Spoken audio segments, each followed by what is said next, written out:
بسم الله الرحمن الرحيم.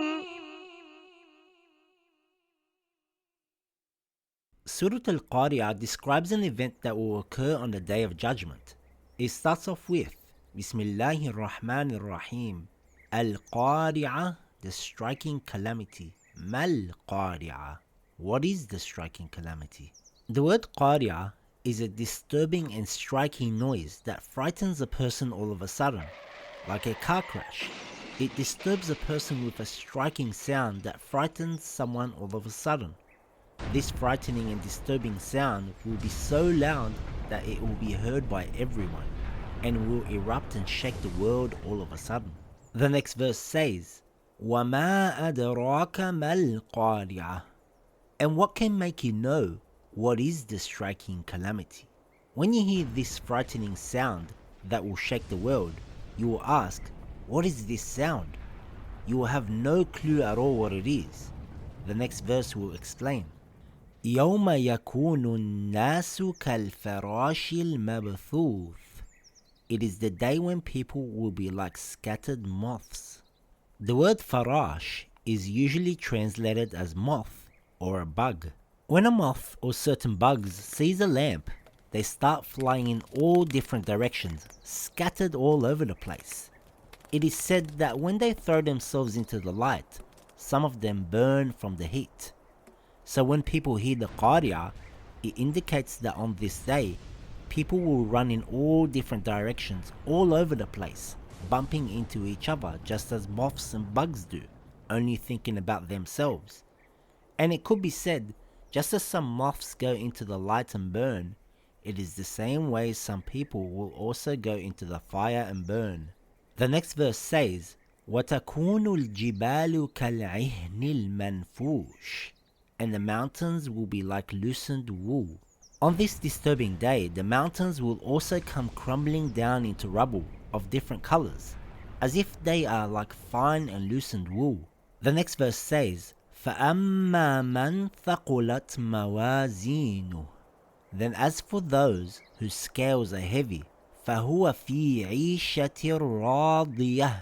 They will live a life full of pleasure and contentment. What is weighed on these scales? Some have said your deeds are weighed, and if the good deeds are heavier than the bad deeds, you will have a pleasant life. Some have also said it's the sincerity and intention that is weighed. So your sincerity in salah will be weighed.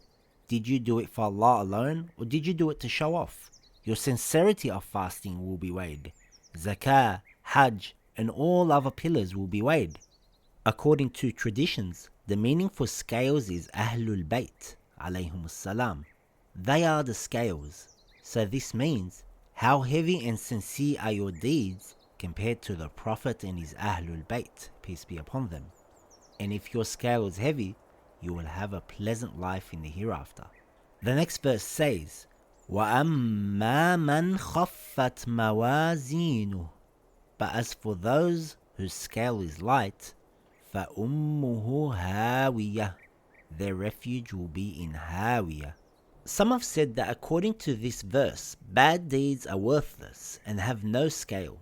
So when it says those whose scales are light, it is referring to the good deeds. Did your good deeds have jealousy mixed with them? Did they have deceit and deception? Did they have lies and envy?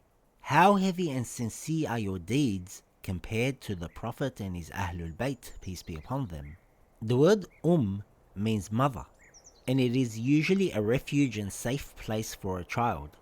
At times of being frightened and having anxiety, a person goes to its mother. The verse is saying, whosever deeds is light, their mother and refuge is the Hawiyah. Hawiyah is something very deep. The next verse says, وَمَا أَدْرَاكَ مَا هِيَهْ. And what would make you know what is the Hawiyah? نَارٌ حَامِيَةٌ. It is a raging fire. So those whose deeds are light, their refuge is something so deep, filled with a raging fire. What we can learn from this surah is that Allah subhanahu wa ta'ala is warning us about the day of resurrection, a day where a frightening sound will erupt, that will shake the world and be heard by everyone. Everyone will be in fear, wondering what happened. The mountains will collapse and turn to rubble. People will be like scattered moths, everyone for themselves, not knowing their destiny. Our deeds will be placed on a scale to determine our destination. Those with heavy deeds will live in bliss, and those with light deeds will live in the Hawiyah. We should prepare ourselves and do good deeds with sincerity and piety. We should stay away from sins and ask for forgiveness all the time by seeking closeness to Allah. According to a tradition, one of the heaviest good deeds is sending blessings upon the Prophet Muhammad and his Ahlul Bayt. Allahumma salli ala Muhammad wa ali Muhammad. صدق الله العظيم.